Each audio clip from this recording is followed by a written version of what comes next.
നാളെ പുലർച്ചെയുള്ള ഫ്ലൈറ്റിന് സനിയുടെ പപ്പയും മമ്മിയും നാട്ടിലേക്ക് പോകുകയാണ്. 3-4 ദിവസങ്ങൾ ഫ്ലാറ്റിലേക്ക് വരാൻ പോലും കഴിയാത്ത വിധം തിരക്കിലായിരുന്നു സനി.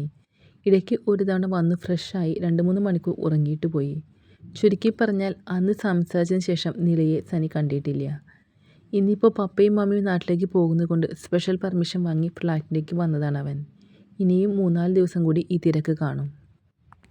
വന്നതേ ഒന്ന് ഫ്രഷായി ഫുഡ് കഴിച്ചിട്ടാണ് അവൻ ലിൻഡയ്ക്ക് അടുത്തേക്ക് ചെന്നത്. റൂമിൽ ലിൻഡയ്ക്കൊപ്പം നിള കൂടി ഉണ്ട്. മമ്മിയെ ഡ്രസ്സൊക്കെ പാക്ക് ചെയ്യാൻ സഹായിക്കുകയാണ് നിള. വർഷങ്ങൾക്ക് ശേഷം മോളെ കാണണം എന്ന ലിൻഡയുടെ മമ്മിയുടെ ആവശ്യപ്രകാരമാണ് ഈ പോക്ക്. അപ്പച്ചൻ മരിച്ചതോ അനിയത്തിമാരുടെ വിവാഹമോ ഒന്നും അറിയിച്ചിരുന്നില്ല ഇതുവരെ. ഇപ്പോൾ അമ്മച്ചിയൊന്ന് വീണു. 2-3 മാസമായി കിടന്ന കിടപ്പാണ്.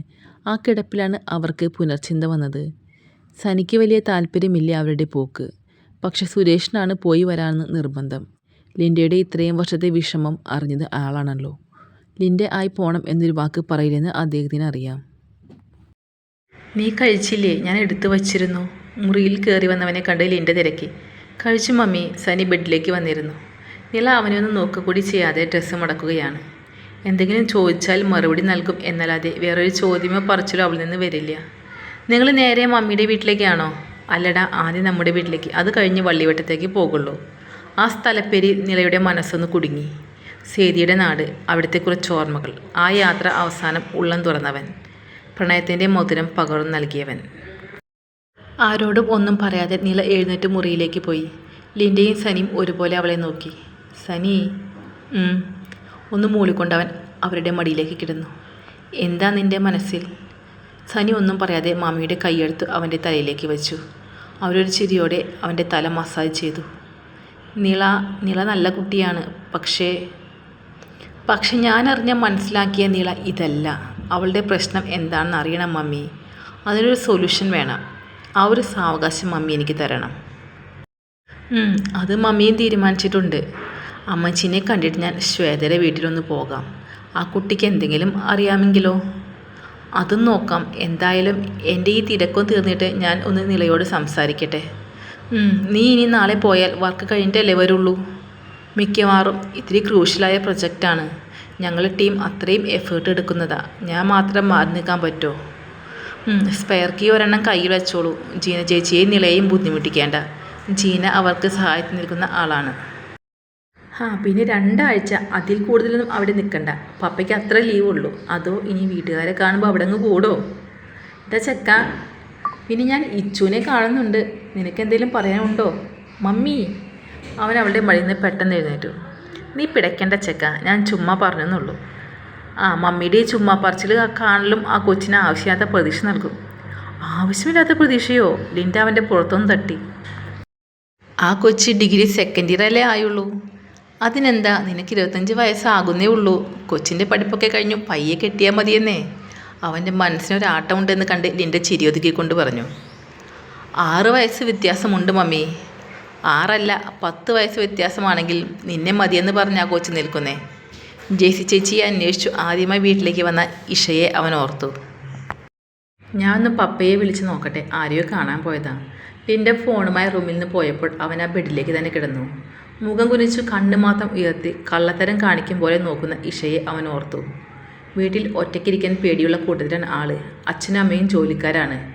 അമ്മമ്മ വീട്ടിലില്ലെങ്കിൽ പകൽ പോലും തനിച്ചിരിക്കാൻ അവൾക്ക് പേടിയാ. ജെസി ചേച്ചിക്കൊപ്പം വീട്ടിലേക്ക് വരും. ആദ്യമൊക്കെ മിണ്ടാതെ TV നോക്കി ലിവിങ് റൂമിൽ തന്നെ ഒതുങ്ങിയിരിക്കുകയാണ് ചെയ്തത്. പിന്നെ ലിൻഡ അങ്ങോട്ട് ചെന്ന് മിണ്ടി കൂട്ടായി. ഇടയ്ക്ക് എപ്പോഴോ അവളുടെ നോട്ടം സനിയിലേക്കും എത്തി തുടങ്ങി. അവനത് വലിയ മൈൻഡ് കൊടുത്തില്ലെങ്കിലും ഒരു ദിവസം അവൾ ലിൻഡയോട് ചെന്ന് പറഞ്ഞു, ആൻറ്റിയുടെ മോനെ എനിക്കിഷ്ടമാണെന്ന്. ലിൻഡ വഴിയാണ് സനി അത് അറിയുന്നത്. അവനതൊരു തമാശയായാണ് എടുത്തത്. പിന്നെ അവളെ കാണേണ്ടി വരുന്ന അവസരങ്ങൾ അവൻ പയ്യെ ഒഴിവാക്കി. എങ്ങാനും മുന്നിൽപ്പെട്ടാൽ അവനൊന്ന് കൂർപ്പിച്ച് നോക്കും. അപ്പം മുഖം കൊന്നിച്ചുള്ള അവളുടെ ഒരു കള്ള നോട്ടമുണ്ട്. അതോർക്കെ അവൻ അറിയാതെ ചിരിച്ചുപോയി. പിറ്റേന്ന് പപ്പയെയും മമ്മയെയും എയർപോർട്ടിൽ വിട്ടിട്ട് സനി നേരെ ഫ്ലൈറ്റിലേക്കാണ് വന്നത്. നില ഓഫീസിൽ പോകാനുള്ള തയ്യാറെടുപ്പിലാണ്. സനി അവളുടെ റൂമിൻ്റെ ഡോറിലൊന്ന് മുട്ടി. ഞാൻ ഓഫീസിൽ പോവാണ്. 2-3 ദിവസം കൂടി എനിക്ക് തിരക്കാവും. അത് കഴിഞ്ഞ് നമുക്കൊന്ന് സംസാരിക്കണം. ഇത്തിരി ഗൗരവത്തിൽ തന്നെയാണ് അവൻ സംസാരിച്ചത്. നില സമ്മതഭാവത്തിൽ തലയാട്ടി. അവളുടെ നിസ്സംഗഭാവം അവന് ഒരേ സമയം ദേഷ്യവും സങ്കടവും തോന്നിച്ചു. കഴിക്കാൻ എടുത്തിട്ടുണ്ട്. ജീന വന്ന് പറയുമ്പോൾ 2 ആളും ഒന്നിച്ച് നിന്ന് കഴിച്ചു. അവരുടെ ഇടയിൽ ഒരു സംസാരമോ നോട്ടമോ ഒന്നും ഉണ്ടായില്ല. സനി നിളയ്ക്കൊപ്പം കോളേജിൻ്റെ ഫ്രണ്ടിലെ ചായക്കടയിൽ കയറിയത് ഓർത്തുപോയി. അന്നത്തെ നിളയെ ഓർക്കെ മുന്നിലിരിക്കുന്നത് അവൾ തന്നെയാണോ എന്ന് സംശയം തോന്നിപ്പോയി അവന്. പിന്നെ കഴിക്കാൻ തോന്നാതെ വേഗം എഴുന്നേറ്റ് കൈ കഴുകി ഓഫീസിലേക്ക് പോകാൻ തയ്യാറായി. അവൻ റെഡിയായി വരുമ്പോഴേക്കും നിള പോയിരുന്നു. രാവിലെ കോളേജിൽ ചെന്നിട്ടും ഒരു ഉഷാറില്ലായിരുന്നു വിശ്വജിത്തിന്.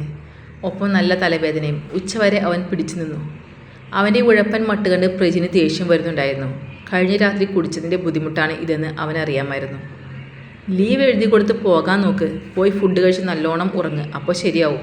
ഇന്നത്തോടെ നിർത്തിക്കൊള്ളാം ഈ ശീലം, പ്രജിൻ താക്കീതോടെ പറഞ്ഞു. ഇത്രയും നാളും എന്തൊക്കെ വന്നാലും ക്ലാസ് എടുക്കുന്നതിൽ ഒരു പോരായ്മ വരുത്തിയിട്ടില്ല അവൻ. പക്ഷേ നില എവിടെയാണെന്ന് അറിഞ്ഞതിൽ പിന്നെയാണ് എല്ലാത്തിനും ഒരു അലസത വന്നെന്ന് പ്രജിന് തോന്നി. ഉച്ചയ്ക്ക് ശേഷം ലീവ് എഴുതി കൊടുത്ത് വിശ്വജിത്ത് റൂമിലേക്ക് പോന്നു.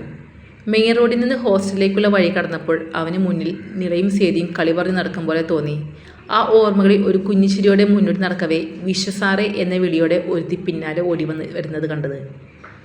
ആളെ തിരിച്ചറിഞ്ഞതും അവൻ്റെ മുഖത്ത് ചിരി മാഞ്ഞ് അസ്വസ്ഥത പടർന്നു. തുടരും.